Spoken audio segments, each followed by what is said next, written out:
On marchait, moi et ma grand-mère.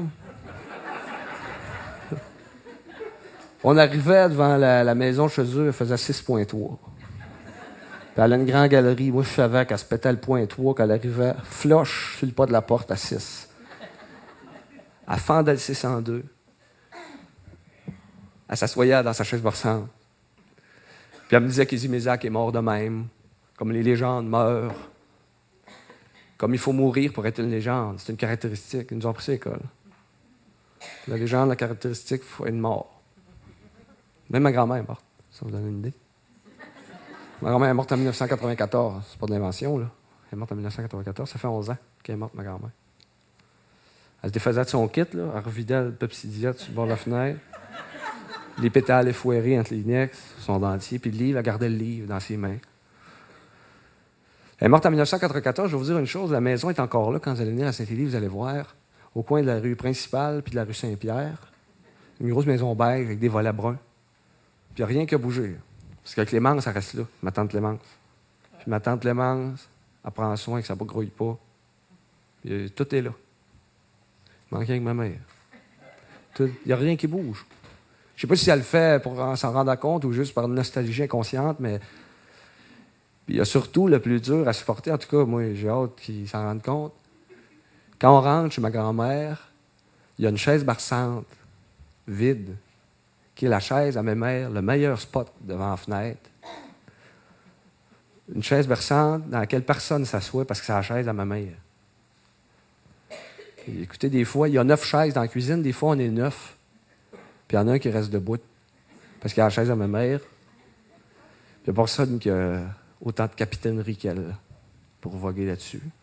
Ce que je vous ai raconté là, ce soir, là, c'est quelques petites gouttes d'une immense légende qui habite Saint-Élie-de-Caxton.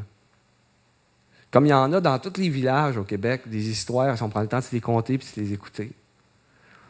Puis le problème, c'est pas tant que les histoires meurent, c'est que les villages meurent. Ils commencent à en parler un peu, là, les villages qui se vident, les régions qui se vident. C'est que le jour où on sera 7 millions de Québécois restés à Montréal, si elle n'a pas coulé, l'île. J'espère qu'il s'en trouvera des courageux pour faire une location de char, puis oser un autoroute 40, Rive-Nord, qui sera parcé de nature, qui aura repris ses doigts sur l'asphalte à faire pousser des fleurs dans un crack d'autoroute. Sorti 166, Louisville, puis flyer vers le nord, puis continuer tout droit des Louisville, des Saint-Léon-le-Grand, des Saint-Paulin, Hunterstown. Puis au bout du chemin, je peux pas le promettre parce qu'on peut pas engager des générations dans une promesse, mais moi le faire pareil. Je vous promets qu'il restera du monde à Saint-Élie-de-Caxton à veiller sur des parlures, des recettes de cuisine, des chansons, des légendes, des croyances puis des superstitions qui vont grimper tout de bain sur des ruines de maisons qui n'aura plus rien que les cheminées de bout. C'est une promesse. Ma grand-mère a fermé son livre, puis dans ses petites mains d'arthrite, comme à chaque fois, elle ouvrait la porte, la petite fenêtre à screen sur le grand bay window. Puis elle garocha le livre dans la cour. Je l'ai vu de mes yeux. Ce livre-là tombait sur l'asphalte. Puis sans vent, les couvertures s'ouvraient, les pages s'escouaient.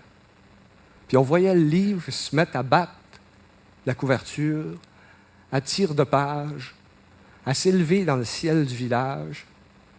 C'était un livre sauvage que ma grand-mère, analphabète, avait dressé à venir raconter des histoires dans ses mains.